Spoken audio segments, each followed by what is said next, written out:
Hello दोस्तों, नमस्ते, प्रणाम। मैं सुनीता यादव आज अपने यूट्यूब चैनल पर आप सब लोग का स्वागत करती हूँ।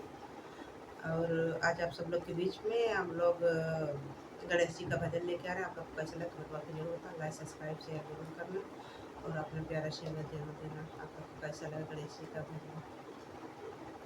सबसे पहले पूजा तोहार हो गौरी के ललना, सबसे पहले पूजा तोहार हो गौरी के